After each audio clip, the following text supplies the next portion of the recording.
Sir dengue symptoms வந்து குழந்தைங்களுக்கு கூட காமனாவே தான் இருக்குமா இல்ல டிஃபரண்ட் சைன்ஸ் ஏதாவது இருக்கும்? இல்ல குழந்தைங்களுக்கும் அதே மாதிரி சயின்ஸ் தான். பட் என்ன குழந்தைங்களுக்கு சொல்ல தெரியாது. எனக்கு தலைக்கு பின்னாடி வலிக்குது, எனக்கு வந்து கண்ணுக்கு பின்னாடி வலிக்குது, இல்லன்னா எனக்கு வந்து பார்த்தீங்கன்னா முதுகு பின்னாடி வலிக்குதுன்னு.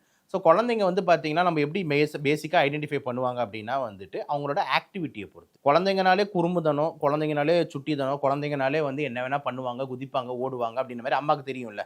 எப்பவுமே ஆக்டிவா இருக்கணும்.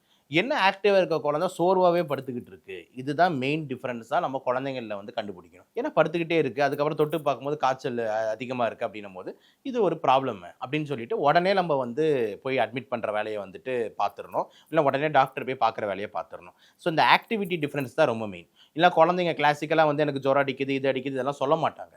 ஸோ நம்ம தான் பார்க்கணும். ஸோ அது எப்படி நம்ம கண்டுபிடிக்கலாம்னா ஆக்டிவிட்டி. ஆக்டிவிட்டி இல்ல, சோர்வா படுத்துக்கிட்டு இருக்காங்கன்னா, உடனே போயிட்டு ஒரு தெர்மாமீட்டர் வச்சு ஒரு டெம்பரேச்சர பாருங்க. டெம்பரேச்சர் ஹையா இருக்கு அப்படின்ற மாரி ஃபீவர் இருக்குன்னும்போது, நீங்க வீட்ல தயவு செஞ்சு ரிஸ்க் எடுக்காதீங்க. ஒரு பீடியாட்ரிஷியன போய் பார்த்துருங்க. ஸோ குழந்தைங்க டாக்டர பார்க்கும்போது, அவங்க பேசிக்கா பார்த்துட்டு ஒரு வைரல் காய்ச்சல் மாரி தாம்மா இருக்கு. நம்ம சொன்னதே தான் சொல்லுவாங்க. தண்ணி நெறைய குடுங்கம்மா, நல்லா ரெஸ்ட் எடுக்க சொல்லுங்கம்மா, கொஞ்சம் கண்காணிச்சுக்கிட்டே இருங்க அப்படின்ற மாரி சொல்லுவாங்க. உடம்புல ஏதாவது வந்துட்டு ஸ்கின்ல ஏதாவது ரேஷ், பருவு மாரி ஏதாவது இருந்தா உடனே வந்துட்டு சொல்லிருங்க. அதே மாரி ஒரு பிளட் டெஸ்ட்டும் கண்டிப்பா ஒண்ணு எடுத்துருவாங்க. குழந்தைங்க ரிஸ்க் எடுக்க மாட்டாங்க. ஏன்னா பிளேட்லெட் குறையுதா, என்ன ஏதுன்னு பார்க்கறதுக்கு எடுத்துருவாங்க. இதெல்லாம் வந்து டேஞ்சர் சைன்ஸ்லாம் சொல்லி அம்மாவ வீட்டுக்கு அனுப்புவாங்க.